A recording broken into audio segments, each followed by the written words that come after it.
Denver's 911 system has a phantom problem with an elusive solution.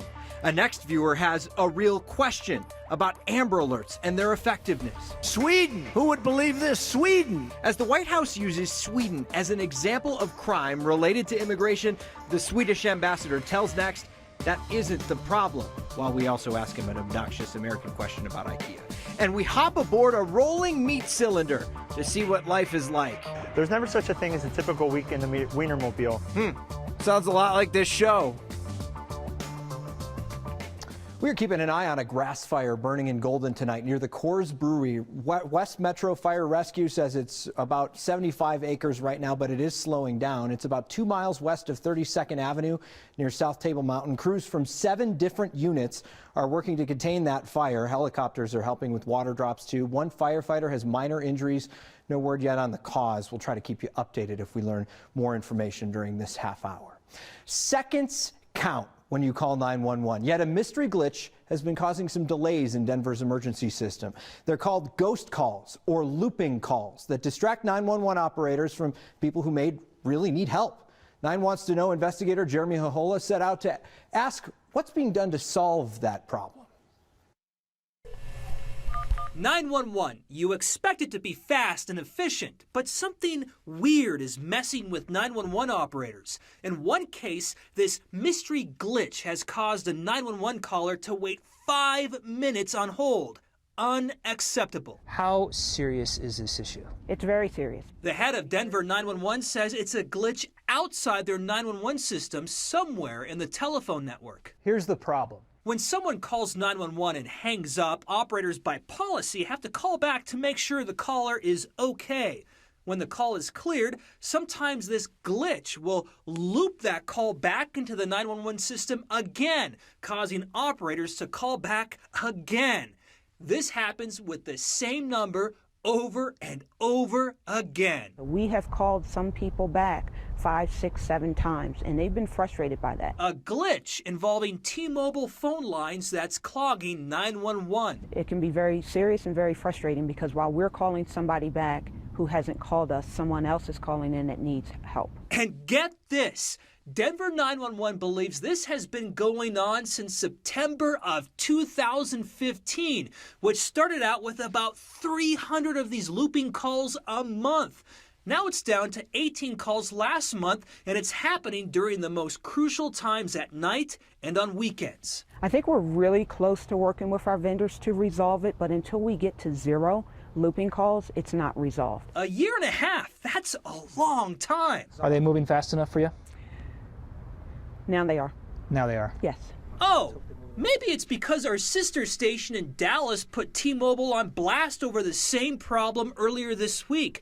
The glitch messed with Texas, specifically a lawmaker there who is now raising hell after she had to call 911 and wait. Well, the problem has to be fixed. Someone could die. Has anybody's safety been compromised because of this issue? We're not aware of that at this time. We're not aware at this time.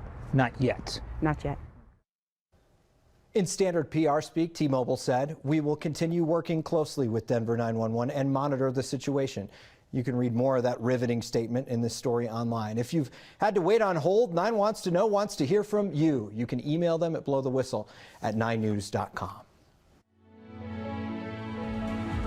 Our next question comes from an ex-viewer named Scott. How successful are Amber Alerts? Scott tweeted at us after an Amber Alert was issued in Wheat Ridge last night and then canceled after the kids who were abducted were found safe. So we did some digging on this, and we found an answer for Scott. The short answer is Amber Alerts are pretty successful. Here's the longer answer, so stay with me here. From 2002 to 2016, there were about 78 Amber Alerts issued in Colorado. Those 78 alerts involved 100 children. Out of those 100 kids, 97 were found. Out of those 3 cases, 2 children were found dead. The one other case from 2002 is still unresolved. So far this year, there have been 3 Amber Alerts involving 5 kids. One of those children was David Puckett, who was found in a pond near his house in Aurora in early January. The coroner says he likely drowned. His death was ruled an accident. We now know more details about that proposal at the Capitol to get more money for more roads for you to complain about years from now. Let's get the fine print out of the way first. What we're about to tell you is based on voters approving the bill as it looks right now. Just know it'll likely change before you vote on it. First, you'll save money when you register your car. Sedan and most SUV drivers will save $14 a year.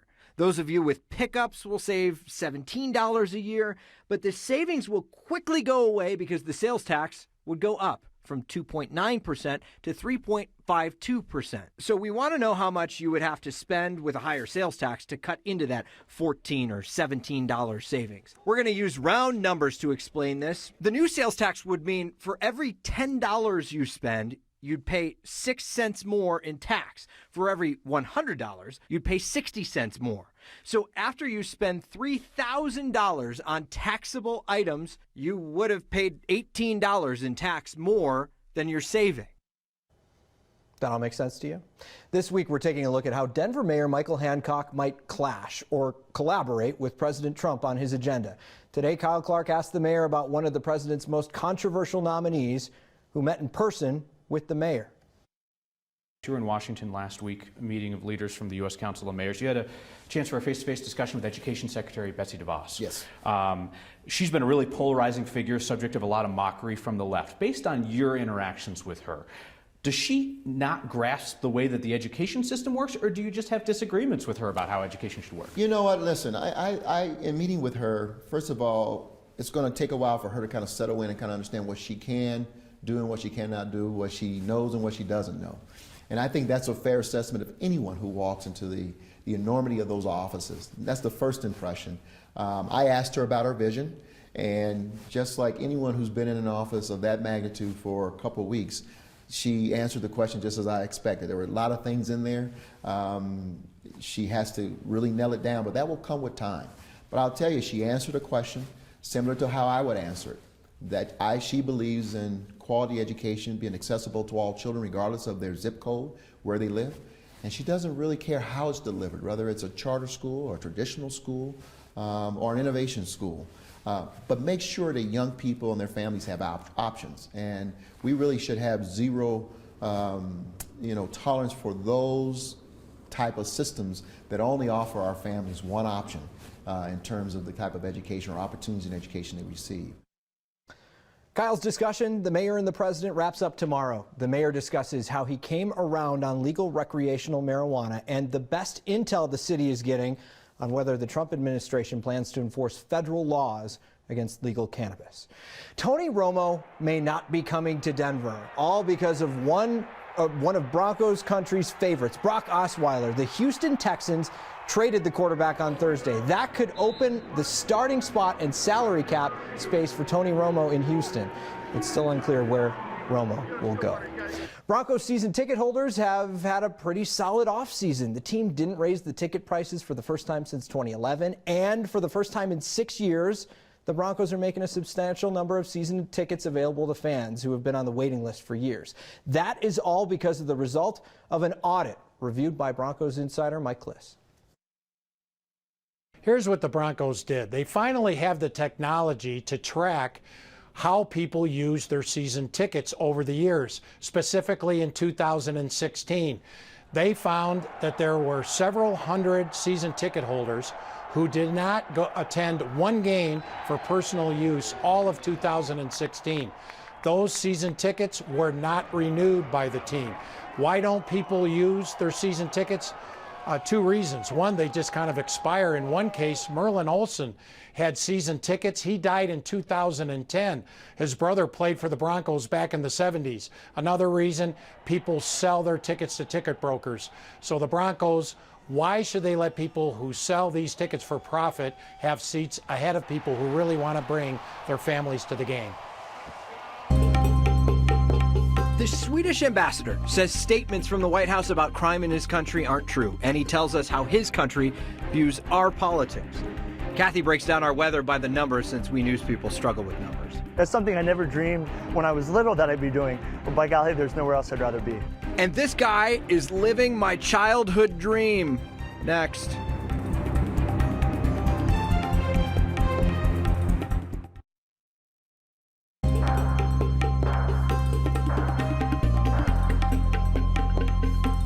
Here with meteorologist Kathy Sabin, where we have been doing a bit of a delicate dance between, it's great weather, but you don't want to get too excited about it because it's also dangerous. It's more of a tap dance. It's a wicked weather world out there, Steve. We can't make anyone happy. No. It feels like we should have all the snow, right? Yeah. We're coming off such a dry February. It was one of the warmer Februaries on record with less than 2 inches of snow. 20 of the 28 days last month, temperatures above average. Well, March. Look at that. I mean, look at that. It's our snowiest month on average. Should have a foot of snow. We got nothing. Our seasonal totaled 19 inches. Do we make it up? Well, April is, look at this, our second snowiest month on average. And you know, we've seen some blizzards, big snowstorms in the month of April. I'm usually on the side of the road for those. Yes, and me too. And so currently the jet stream not going to help us out, taking all the moisture north of us. Precip outlook for March way below average. But Mother Nature has a funny way of playing catch up in a big hurry. You know that. Let's talk about the weekend. That's what everybody wants to know 2 days before. You've been asking me about the weekend since Monday. But yes. Okay. More of the same, Steve. Big shock, right? Temperatures way above average, 20 degrees above average, both today and tomorrow. The wind eases somewhat, so that's some good news. That's nice. That yeah. makes people crappy. Less hairspray, that's good. Well, yeah, and you don't want lip gloss in the backyard. Nope. The hair sticks. Oh, it's just a mess. It's a mess. Look at all that moisture. Up and over the top of the ridge, good travel weather across the lower 48. Believe it or not, we've got thunderstorms in St. Louis and Memphis. We have a little snow coming for the high country as we move into Saturday. No moisture for Denver. A little bit of cloud cover tomorrow. We need the moisture, though. I know, but tell me what to do. It's a snow dance that I don't know. Keep bribing you. Look at that low tonight. That's milder than we would expect for this time of year. Our high heading into record territory.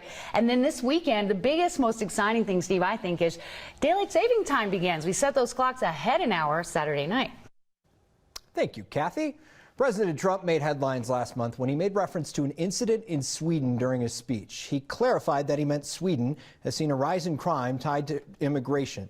Sweden's ambassador to the U.S. is in Denver this week to promote Swedish business. So we sat down today to talk about immigration in his country.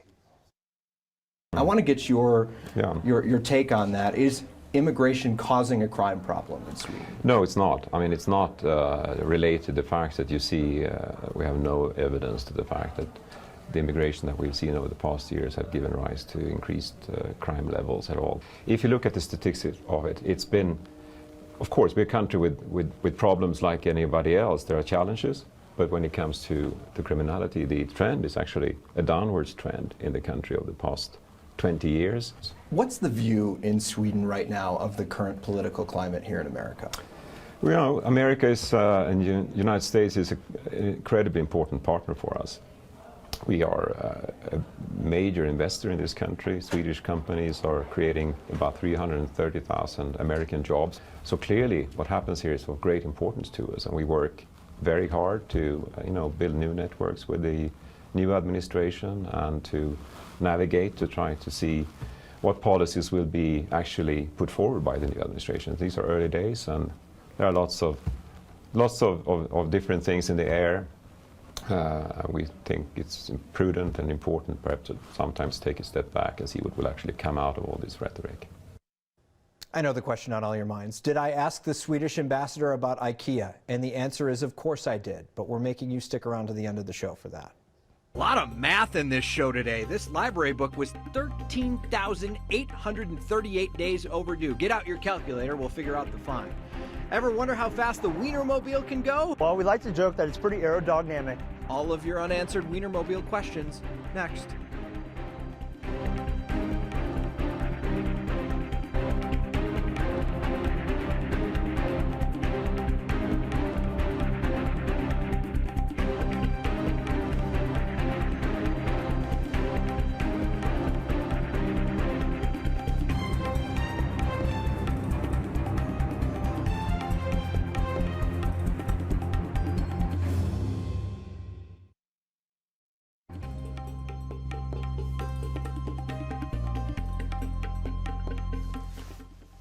Oh, hi. This next story had us asking building security, where's the best place to park a giant hot dog at 9 News? Photojournalist Ann Herbst put out the parking cones. Subtle isn't a word that describes Isaac Wilker's job. It elicits a lot of good feelings from everybody. For those not good with the obvious, That's a fun job. It's great. Isaac is a Wienermobile driver. So all 12 of the drivers across the 6 Wienermobiles just graduated from college. Other requirements include a 1-year commitment, good people skills, and You're really grilling me here. a way with bad puns. They're all ones to relish, if you know what I mean. Oh boy. There's more. Very thankful for this opportunity. Isaac drives this 27-foot hot dog to a different city in the central U.S. every week. You know, when you have an open road and you're enjoying the people and the smiles and you get some AC/DC going in the back, life doesn't get any better than that. And gas mileage isn't measured in the usual way. All the Wienermobiles actually get thousands of smiles per gallon.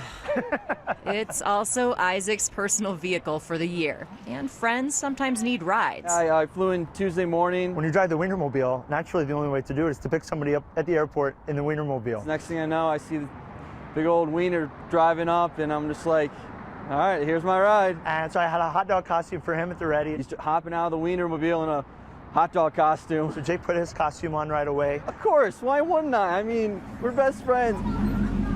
Isaac's job, spreading joy, I feel like we can catch up later. and horrible puns lasts till June. Take care, buddy. Until then, Isaac's smile will remain a foot long. Get it? Oh, I wish I were an Oscar Mayer. For next, wiener. this is Ann That Herbst. is what I truly like to be. That is what Kyle likes to call hashtag journalism. The Wienermobile will be hanging out in Denver Metro for a few more days. If you want to know where it is, you can check it out on their free Wienermobile app, if you're into that kind of thing. A man walked into the Lakewood Library yesterday, dropped a book on the counter and said, "This is overdue." Then he walked out. That may be the understatement of the week. The book was due on April 12th, 1979. The book was overdue by 13,838 days. For anyone at home who's counting, that's 37 years, 10 months, and 17 days overdue. If it was in the system still at 5 cents a day, the fine would be $661.90. But the book isn't even in the library system anymore, so the library has no way of figuring out who had it all this time.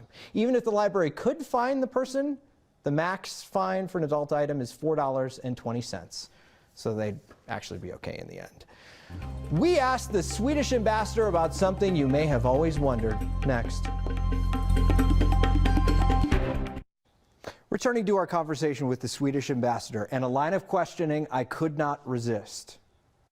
The Swedish ambassador living here in the United States, is your home furnished with a lot of IKEA furniture? We have actually some very good IKEA furniture in my residence, which is a place where you show Swedish design. Is it easier for you to put things from IKEA together? Do you understand the instructions a little bit more? I don't think it comes with the blood, It's sort of something, an acquired skill. But we have done it, numerous times over the course of your lifetime. So you get that bookshelf together more quickly every time you do it. So I think I'm sort of getting there, but I know it's certainly nothing where we are not taught in school how to put this thing together. Follow the instructions. I think that's the number one thing to do. Don't try to jump to the last frame there and do it step by step. And he is one of the best sports on the planet. Some feedback now. Aaron says the Wienermobile driver is the happiest man on the planet. Veronica says Steve and Kyle don't look alike at all. They are sassy cuties, though. Hashtag sassy pants. It's going to be my new hashtag. My favorite comes from Heather. When is Kyle coming back? This guy blows. Guess what? He'll be back tomorrow, so I guess I won't see you next time.